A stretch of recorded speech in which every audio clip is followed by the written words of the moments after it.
The fact that it's changing so rapidly for fish is an indicator that there's some stress in the ecosystem. Grand Canyon in Arizona. Close to 1 billion tons of rock have been carved out of the ground. Bien qu'il soit l'une des attractions les plus connues et les plus visitées des États-Unis, le parc national du Grand Canyon réserve encore quelques surprises à ses visiteurs. Le Grand Canyon peut sembler être un endroit idéal pour chercher des ossements de dinosaures, mais aucun n'y a jamais été découvert et pour cause. La roche qui compose les parois du canyon est bien plus ancienne que les dinosaures, jusqu'à 1 milliard d'années dans certains cas, mais le canyon lui-même ne s'est développé qu'après la disparition des dinosaures. Si les dinosaures n'ont peut-être pas pu voir le Grand Canyon, de nombreux autres fossiles ont été découverts qui indiquent que d'autres espèces vivaient dans la région. Ils vont des fossiles marins vieux de 1,2 milliard d'années aux créatures terrestres relativement récentes qui sont morts dans les grottes du canyon il y a environ 10 000 ans. Au fil des visites, cette merveille naturelle a suscité l'intérêt des experts et des touristes. Un groupe de scientifiques a récemment mené des recherches sur le Grand Canyon. Cette enquête a abouti à une découverte troublante qui pourrait changer notre compréhension de cette structure historique. Quelle était cette découverte et comment pourrait-elle influencer l'histoire du Grand Canyon? Rejoignez-nous pour enquêter sur les découvertes de scientifiques dans le Grand Canyon. Saviez-vous que des formes de vie préhistoriques ont été découvertes dans le Grand Canyon? La découverte de ces formes de vie a commencé par la découverte d'un bloc rocheux qui était tombé d'une falaise. Alan Creel, un géologue, faisait une randonnée avec ses étudiants sur le sentier Bright Angel dans le parc national du Grand Canyon. Au cours de cette randonnée, Creel a trouvé un étrange rocher portant des marques. Il s'agissait d'un rocher tombé sur le bord du sentier avec ce qui semblait être des marques d'empreintes. Creel, en visite en Norvège, a photographié ces marques et les a soumises à son vieil ami et collègue Stefan Rowland, paléontologue à l'Université du Nevada à Las Vegas. Lorsque les photographies ont été inspectées, il s'est avéré que Creel avait découvert des empreintes de pas fossilisées. Selon l'étude, les empreintes pourraient être vieilles de 313 millions d'années, ce qui fait de cette trace fossile la plus ancienne empreinte de vertébrés jamais découverte dans le Grand Canyon. Il s'agissait également de la première preuve d'animaux vertébrés errant dans les dunes de sable. On pense que cette empreinte ancienne appartenait à un amniote, un animal à coquille dure qui pond des œufs. Alors, comment l'empreinte a-t-elle été préservée jusqu'à sa découverte? Le rocher contenant ces empreintes pesait 45 kg et avait été détaché de la formation de Mana-Cacha. La formation de Mana-Cacha est un grès massif datant de 314 millions d'années. Lorsque les empreintes préservées sont devenues humides, elles ont été recouvertes de sable. Le sable a joué un rôle important dans la préservation des marques fossiles pendant des millions d'années. Ces empreintes ont été inspectées et les chercheurs ont vu deux ensembles distincts de traces visibles à la surface de la roche. La présence d'une carte géologique détaillée des strates le long de la piste Bright Angel, ainsi que des études antérieures sur l'âge de la formation Mana-Cacha, ont permis aux chercheurs d'établir l'âge des traces avec une précision de 313 plus ou moins 0,5 millions d'années. En avançant dans l'étude des empreintes, Rowland a remarqué que les traces fossiles montrent deux espèces différentes de reptiles traversant l'endroit en diagonale. L'équipe de recherche s'est intéressée à la disposition distincte des empreintes de pas.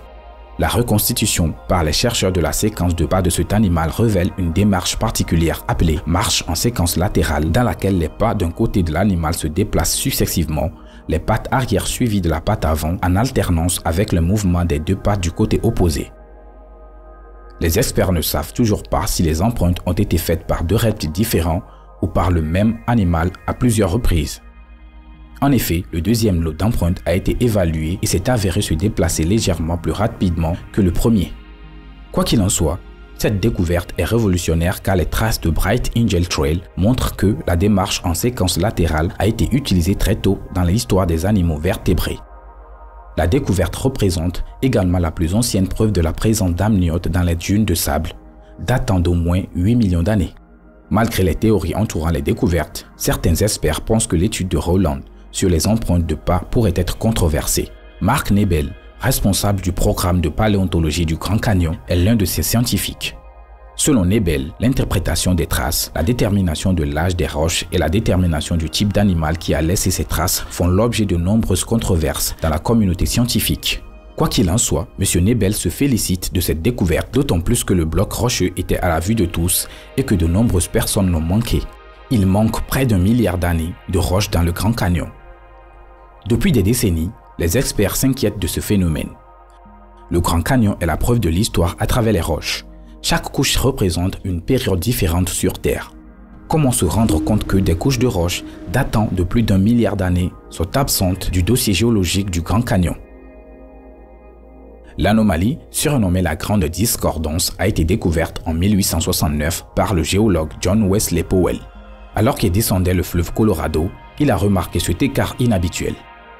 Des années plus tard, les géologues ont pu dater ces couches, confirmant ainsi la Grande Discordance.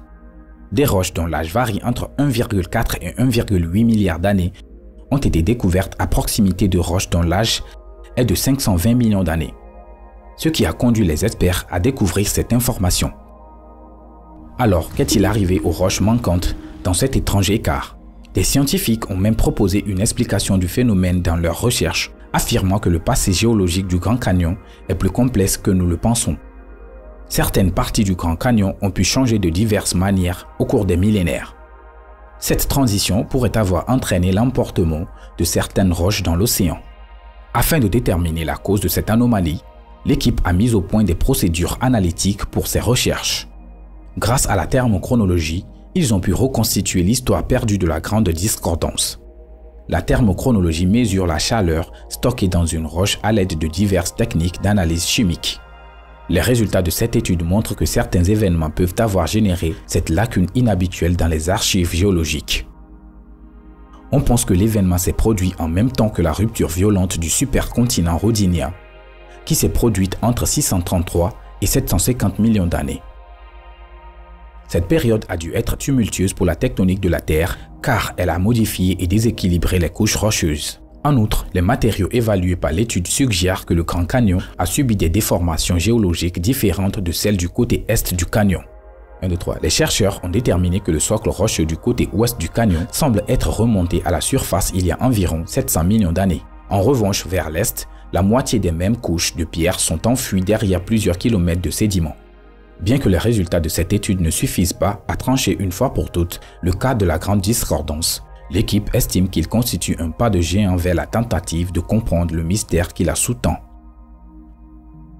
Le fleuve Colorado est sur le point de s'assécher. Le fleuve Colorado est l'un des éléments distinctifs du Grand Canyon. Il prend sa source dans les montagnes rocheuses et coule vers le sud sur 1500 miles. Le fleuve traverse des cascades, des déserts et des gorges avant de se jeter dans le golfe de Californie via l'énorme delta du Mexique. Lorsqu'elle traverse le Grand Canyon, la rivière est utilisée pour des promenades en kayak, des excursions en canoë et des randonnées en radeau, ce qui procure aux visiteurs du Grand Canyon des sensations fortes tout au long de leur visite. Malheureusement, les experts ont déterminé que si des mesures nécessaires ne sont pas prises, la rivière s'asséchera bientôt. Les écologistes pensent que la sécheresse a commencé lorsque les gouvernements occidentaux ont commencé à diviser l'eau en construisant des barrages et en détournant le débit vers des villes comme Los Angeles, Phoenix et San Diego, ainsi que d'autres villes en pleine expansion. Le barrage de Glen Canyon est l'un de ces barrages. Les ingénieurs peuvent considérer les barrages et le détournement du fleuve Colorado comme un accomplissement, mais les écologistes pensent que cela n'a été qu'un risque pour le fleuve, en particulier au cours de la dernière décennie. Depuis que les courants d'air deviennent une préoccupation dans le sud-ouest, le fleuve est à sec depuis un certain temps. Bien que le fleuve coule librement dans le Grand Canyon, on peut encore apercevoir des plaisanciers naviguer sur le lac Meade, dans le Nevada et en Arizona. Cependant, au bord du lac, des lignes claires dans les parois rocheuses montrent que le niveau de l'eau est beaucoup plus bas qu'auparavant. Si le changement climatique est l'une des explications, les écologistes estiment que les barrages et le détournement des cours d'eau, notamment le barrage de Glen Canyon, sont des facteurs clés. Le barrage, qui est situé le long du fleuve Colorado, a plus de 50 ans.